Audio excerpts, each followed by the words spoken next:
Now practice more than 1.5 lakhs questions to crack G NEET on PrecB Practice app. Download now.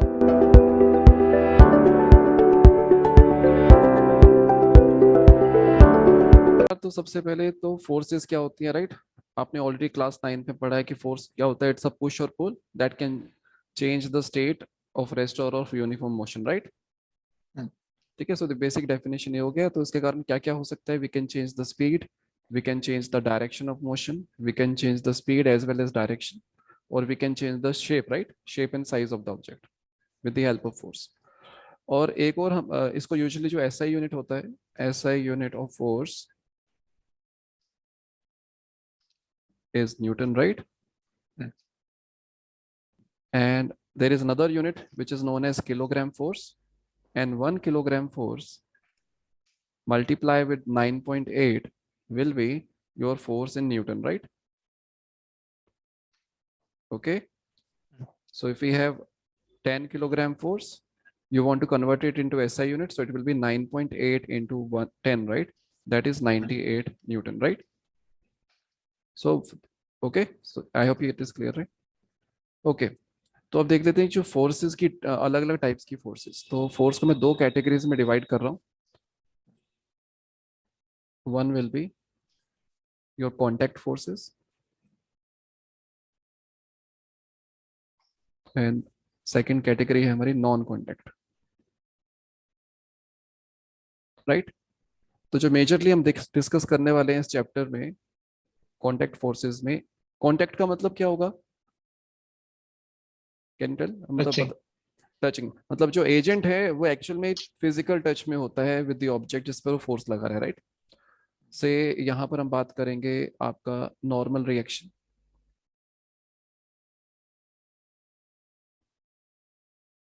we'll talk about your tension in the string,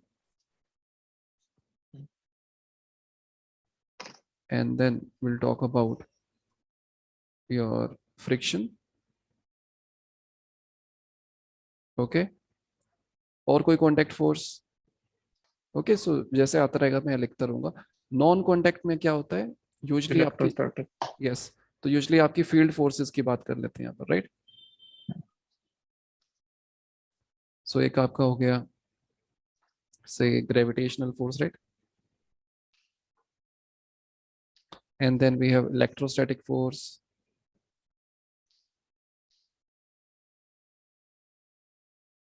and we have magnetic force, right? तो इस chapter में majorly हमारी जो forces होंगे हम normal reaction में deal करेंगे, और आपकी कुछ एक्सटर्नल एजेंट के कारण जो फोर्स लग रहा है, right? somebody is pushing the force, right? तो बेसिकली पुश कर रहा है, राइट?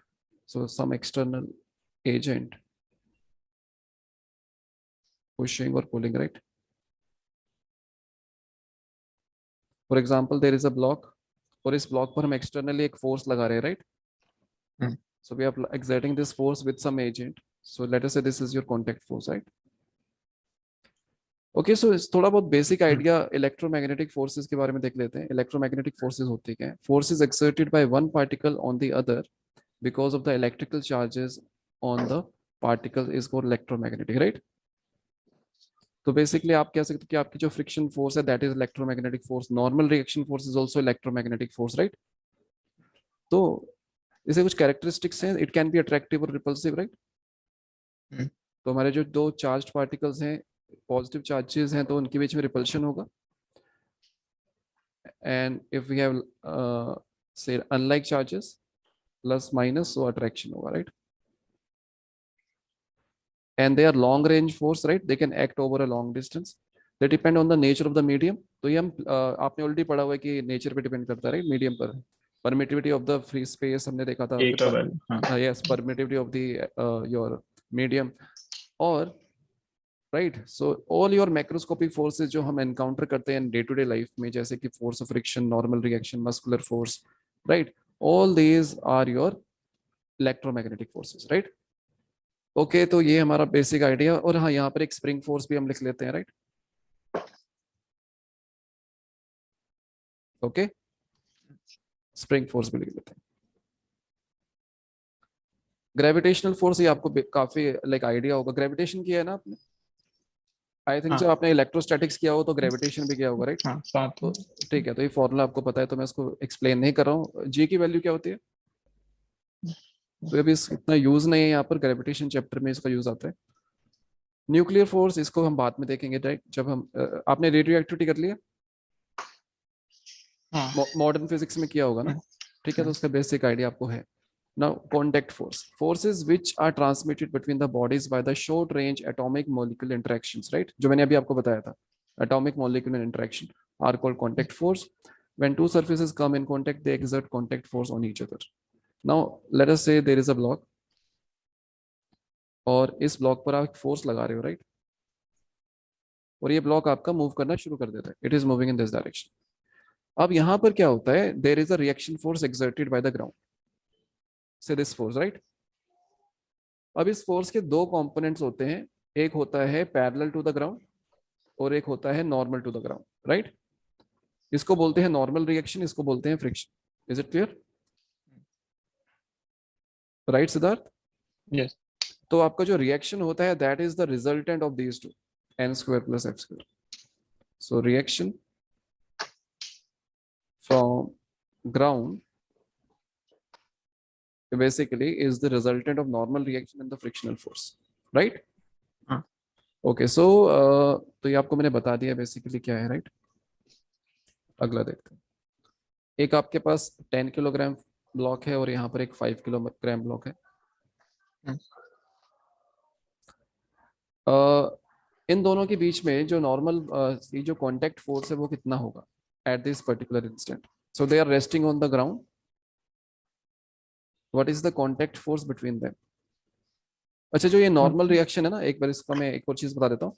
नॉर्मल रिएक्शन बेसिकली बताता है कि किस मतलब कितना आप प्रेस कर रहे हो किस सरफेस को, right? That is your normal reaction, कितना आप प्रेस कर रहे हो, right?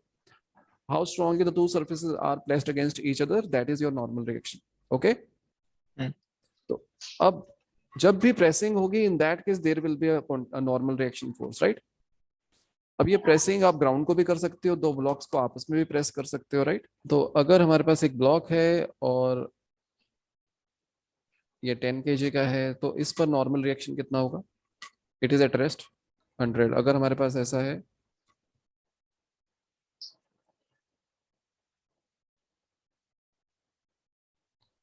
this is 10 kg and this is 20 kg, so what is the normal reaction force on 20 kg by the 10 kg and what is the normal reaction force on 10 kg by the ground? Find normal reaction force on 20 kg by 10 kg and by ground on 10 kg।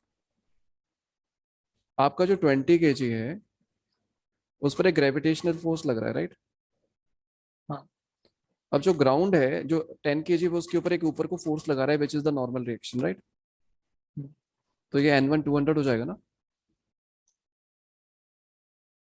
तो basically अगर आपको निकालना है, अगर मैं आपको ऐसा कोई सिस्टम दे देता हूँ, ये है आपके पास, ठीक है? Suppose this is 10, this is 20, this is 30, this is 40, right? इस तरह से किलोग्राम्स।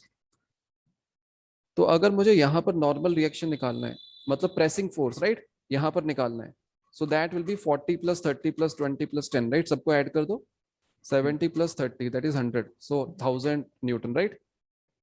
यहाँ पर टोटल प्रेसिंग फोर्स कितना है? 10 प्लस 20 प्लस 30, सारा ये दबा रहा है ना सरफेस को, ये टोटल मास, सो 600 न्यूटन। और यहाँ पर कितना होगा? 300 न्यूटन। और यहाँ पर 100 न्यूटन। टेंशन, अगर टेंशन की बात करें तो tension in a string is electromagnetic force. Again आपका जो स्ट्रिंग के जो मॉलिक्यूल्स हैं they are interacting with one another, right? Okay, so it arises when the tension string is pulled. तो आपकी जो स्ट्रिंग है वो फोर्स कब लगा पाती है? अगर वो पुल्ड होती है, अगर उसमें टेंशन होगी या वो खिंची हुई होगी, राइट? अगर स्ट्रिंग हमारी स्लैक होगी, suppose there is a block, आप इस ब्लॉक को एक स्ट्रिंग से खींचना चाहते हो but the string is slack, right? अगर स्ट्रिंग स्लैक है तो कोई फोर्स नहीं लगा पाएगा इस पर, राइट? ये क्लियर है? हाँ। तो अगर आपकी स्ट्रिंग खिंची हुई है, इट इज अंडर टेंशन, तभी ये फोर्स लगा पाती है. The tension always act along the string and in such a direction that it tries to reduce the length of the string. अब इसको देखो, अगर इस ब्लॉक की बात करें, it is connected with a string right, और इस ब्लॉक को हम लेफ्ट साइड पे मूव करने वाले हैं राइट. तो आपकी जो टेंशन होगी स्ट्रिंग में, that will be away from the block. Is it clear? यहाँ पर right, it will exert a force on the block away from the object. तो याद रखना कि कभी भी कहीं पर भी कोई टेंशन अगर लगी हुई है, अगर कोई स्ट्रिंग है, सपोज इस तरह से आपको अरेंजमेंट दे दिया, we have two blocks right, and there is a pulley, okay. तो इस ब्लॉक पर, ए पर और बी पर जो टेंशन फोर्स लगेगी, that is always away from the block. समझ आया? So this is the force by the string. Clear हुआ?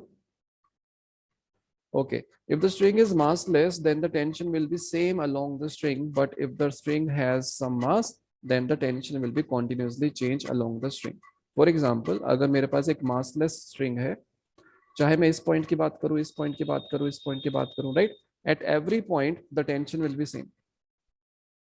Okay, अभी हम देखेंगे आगे इसके बारे में. अगर हमारे पास string में mass होगा, वो वाली problems भी देखेंगे.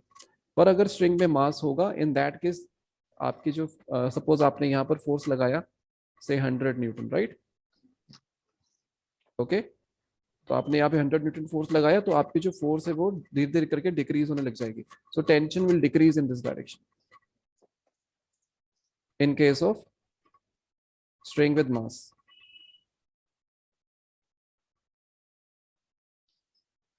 राइट, जिस एंड पे हम फोर्स लगाएंगे उसके बाद वो डिक्रीज होना शुरू हो जाएगा.